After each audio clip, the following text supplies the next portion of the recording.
Assalamualaikum warahmatullahi wabarakatuh. Alhamdulillahilladzi arsala rasulahu bil huda wa dinil haqq liyudhhirahu 'alad dini kulli wa kafa billahi syahida. Asyhadu an la ilaha illallah wahdahu la syarikalah wa asyhadu anna Muhammadan 'abduhu wa rasuluhu la nabiyya ba'da. Allahumma shalli wa sallim ala nabiyyina Muhammad ibn Abdillah wa ala alihi wa ashabihi wa man tabi'ahum bi ihsanin ila yaumil qiyamah. Amma ba'd. Qala Allah Ta'ala fi kitabil aziz, a'udzu billahi minasyaitonir rajim. Bismillahirrahmanirrahim. Inna anzalnahu fi lailatul qadr wa ma adraka ma lailatul qadr. Lailatul qadri khairum min alfi syahr ila akhir ayat. Wa qala aidan fi ayatil ukhra syahrul ramadhan alladzi unzila fihi al-Qur'an hudan linnasi wa bayyinatin minal huda wal furqan. Shadaqallahul azim. Jamaah salat Isya dan salat tarawih Masjid Fatullah yang dimuliakan Allah Subhanahu wa taala.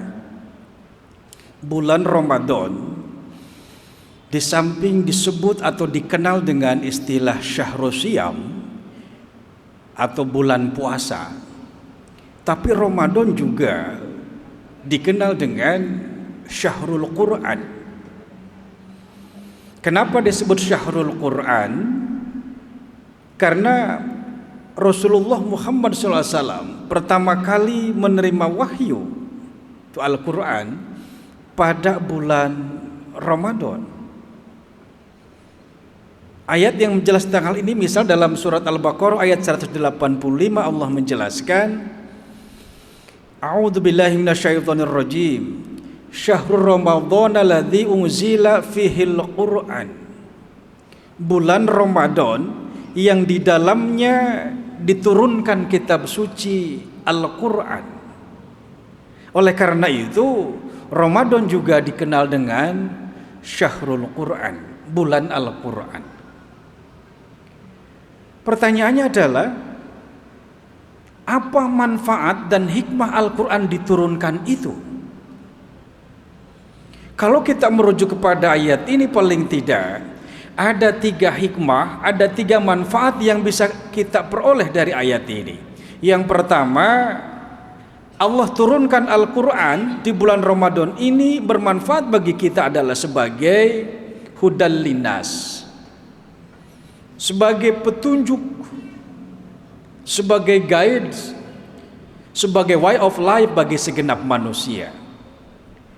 Yang kedua, wabayinati minal huda, sebagai penjelas dari petunjuk itu. Dan yang ketiga, wal furqan, sebagai pembeda antara yang hak dengan yang batil, yang benar dengan yang salah, yang halal dengan yang haram, yang baik dengan yang buruk. Jamaah sekalian, Al-Quran diturunkan sebagai hudal linnas, sebagai petunjuk bagi segenap manusia. Kalau kita cermati dari makna kata Quran itu sendiri, itu diambil dari akar kata qara'a, artinya membaca. Ketika menjadi isim masdar jadi Quran atau Quranan, itu artinya bacaan. Ini mengindikasikan bahwa kalau begitu Al-Quran diturunkan harus dibaca. Karena sebagai guides, sebagai way of life, sebagai rule of thinking bagi kita sebagai umat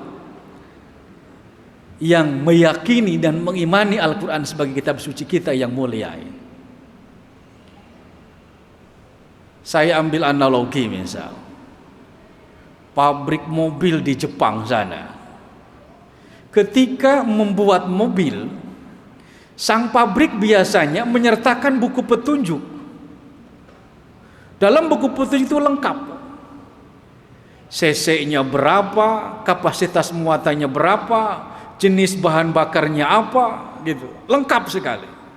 Kok tahu? Ya, karena sang pembuat buku petunjuk itu adalah juga sang pembuat mobil. Sehingga ketika kita sebagai user, sebagai pengguna, sebagai konsumen, kalau kita mengikuti buku petunjuk yang dikeluarkan oleh sang pembuat itu, insya Allah mobil itu nyaman dipakainya dan awet. Kenapa? Sesuai dengan petunjuk sang pembuat. Nah, yang membuat manusia Allah.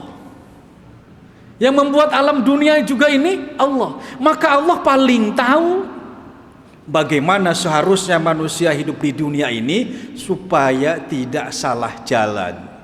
Maka Allah turunkan butuh petunjuk, namanya Al-Quran, yang diturunkan pada bulan Ramadan, yang wajib kita baca, kita fahami, kita amalkan. Dan kalau kita ikuti itu, insya Allah kita akan tersesat selama-lamanya. Bahasa lainnya, kita akan selamat selama-lamanya. Kenapa? Karena kita mengikuti petunjuk sang pembuat diri kita dan sang pembuat alam jagat raya ini. Taraktu fikum amrayni lan tadilu ma in tamassaktum bihima kitaballah wa sunnatar rasuli. Aku tinggalkan, kata Rasulullah, dua hal yang apabila kalian berpegang teguh kepada dua hal itu, kalian tidak akan tersesat selama-lamanya. Mafhum mukhalafahnya, kalian akan selamat selama-lamanya. Dua hal itu adalah kitab Allah Al-Quranul Karim yang diturunkan pada bulan Ramadan dan sunnah-sunnah Rasulullah Muhammad SAW. Yang kedua, wabayinati minal huda, sebagai penjelas dari petunjuk itu. Di Al-Quran begitu lengkap, walaupun mungkin rinciannya relatif mujmal, lewat global. Al-Quran bicara tentang bagaimana menikah, bagaimana mengurus anak. Al-Quran berbicara tentang keimanan, ketakwaan, surga, neraka, juga bicara tentang politik, bicara tentang dagang, dan seterusnya, lengkap. Tinggal ikuti saja. Sebagai petunjuk dan penjelasannya sudah lengkap. Bagaimana Al-Quran mewajibkan sholat, zakat, puasa, dan seterusnya. Wabayinati minal huda. Dan yang ketiga, wal furqan, sebagai pembeda. Pembeda dari apa? Yang baik dengan yang buruk, yang benar dengan yang salah, yang hak dengan yang batil. Baik buruk itu menurut Allah. Kalau baik buruk menurut logika manusia itu relatif. Saya ambil contoh misal, ada kelompok atau aliran yang disebut dengan aliran hedonisme. Menurut kelompok ini, baik buruk itu bergantung. Sesuatu yang dianggap baik adalah sesuatu yang bisa membahagiakan, bisa menyenangkan, happy. Nah, yang tidak menyenangkan itu buruk. Karena kelompok ini relatif mengikuti hawa nafsunya. Ada kelompok lagi positivism, ada kelompok lagi naturalism, banyak sekali. Bahkan ada yang mengatakan, ya baik itu tergantung masyarakat. Kalau menurut masyarakat baik, ya baik. Kalau menurut masyarakat buruk, ya buruk. Cuma pertanyaannya, masyarakat yang mana yang jadikan parameter? Indonesia pernah dijajah 350 tahun oleh Belanda. Menurut masyarakat Belanda, mereka itu baik, hebat, bisa menjajah bangsa lain. Tapi bagi kita, bangsa yang terjajah, Belanda itu buruk. Loh, kita nggak ngapa-ngapain, kenapa dijajah? Penjajah itu adalah buruk. Nah, kalau itu diserahkan baik buruk terserah manusia, maka itu menjadi sesuatu yang ngambang, yang bias. Maka Allah tegaskan itu. Kebenaran itu datangnya dari Allah. Al-haqqu mir rabbika. Fala takunanna minal mumtarin. Dan jangan kalian termasuk orang-orang yang meragukan kebenaran dari Allah. Dan itu kita bisa dapati di dalam kitab suci yang diturunkan di bulan Ramadan, Al-Quranul Karim.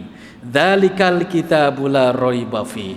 Inilah kitab suci Al-Quran yang tidak ada keraguan di dalamnya. Jamaah sekalian, ternyata selain disebut syahrul siyam, Ramadan disebut syahrul Quran, pun Ramadan juga dikenal dengan istilah syahrun mubarak. Dalam sabdanya Rasulullah mengatakan, qad ja'akum syahrun Ramadan, syahrun mubarak. Sungguh telah datang bulan Ramadan, bulan yang penuh keberkahan.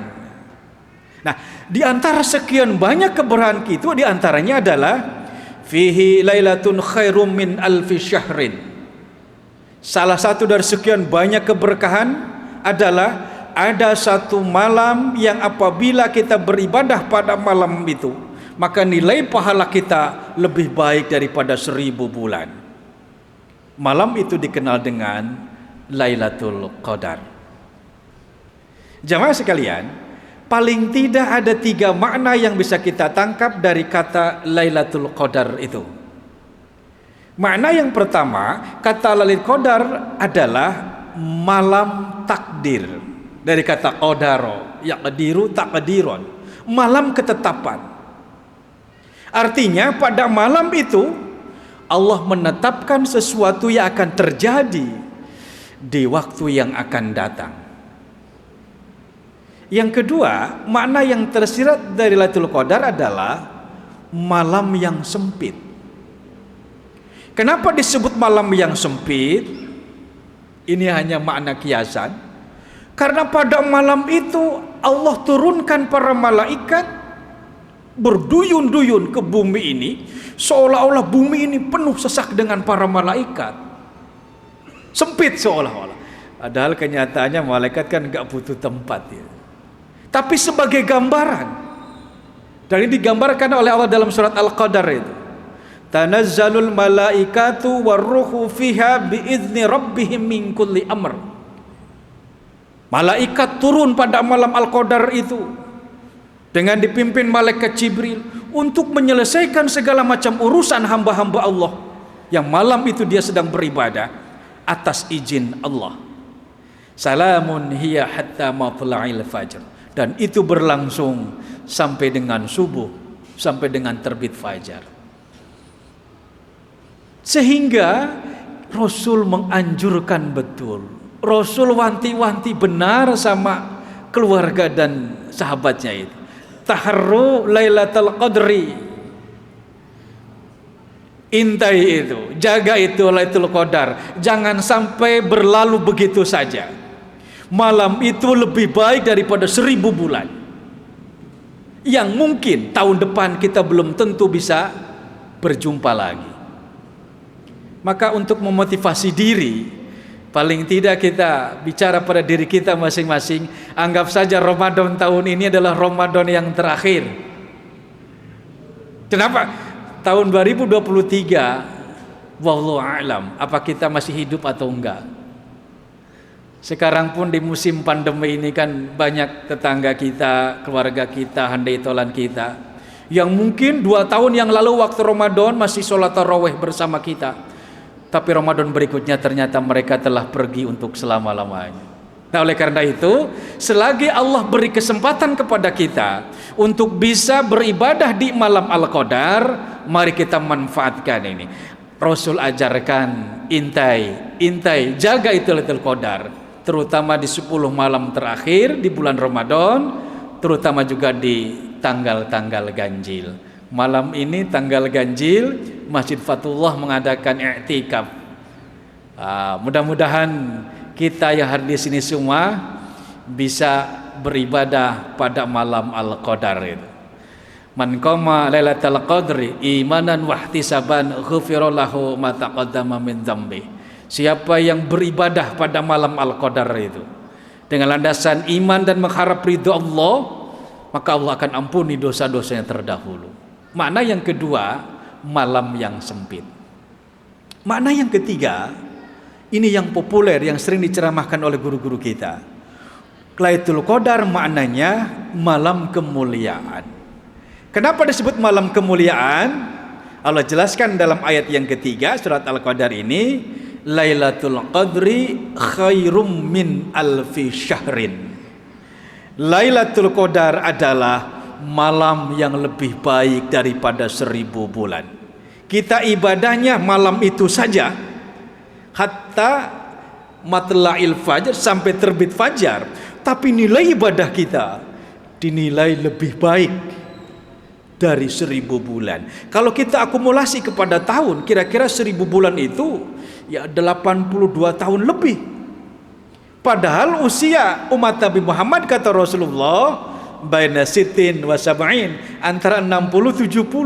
Ibadah satu malam di malam itu lebih baik daripada 82 tahun. Jadi oleh karena itu, mari kita memotivasi diri, kita kuatkan mental kita, kita jaga stamina kita, agar di 10 malam terakhir ini kita bisa terus beribadah kepada Allah Subhanahu wa taala. Terakhir, karena waktu terbatas, selain ada Lailatul Qadar, keberkahan lain Ramadan karena disebut Syahrul Mubarak adalah dikabulkannya segala doa.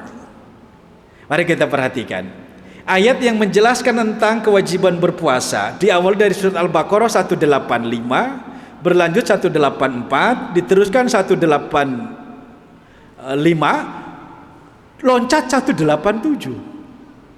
186-nya bukan berbicara tentang puasa dan ruang lingkupnya, tapi khusus berbicara tentang doa. A'udzubillahi minasyaitonir rajim. Wa idza sa'alaka 'ibadi 'anni fa inni qarib ujibu da'watad da'i idza da'ani falyastajibu li wal yu'minu bi la'allahum yarshudun. Apabila hambaku bertanya kepada Muhammad tentang aku, fa inni qarib, jawablah aku ini sangat dekat. Ujibu da'watad da'i, aku akan mengabulkan setiap doa yang dipanjatkan oleh hamba-hambaku. Idza da'ani, kalau hambaku mau berdoa. Kalau hambaku minta tolong kepadaku, aku akan tolong. Apapun yang diminta aku akan berikan. Nah, oleh karena itu jamaah sekalian, dalam hidup ini mungkin kita ada problem yang belum kunjung juga selesai. Mungkin ada penyakit yang juga belum kunjung sembuh, atau mungkin juga ada doa-doa yang selama ini sudah kita panjatkan belum juga dikabulkan. Mari kita berdoa di malam-malam terakhir bulan Ramadan ini, insya Allah doa kita dikabul oleh Allah Subhanahu wa taala. Amin ya rabbal alamin. Kurang lebihnya mohon maaf. Terima kasih. Walafu minkum wabillahi taufik wal hidayah. Assalamualaikum warahmatullahi wabarakatuh.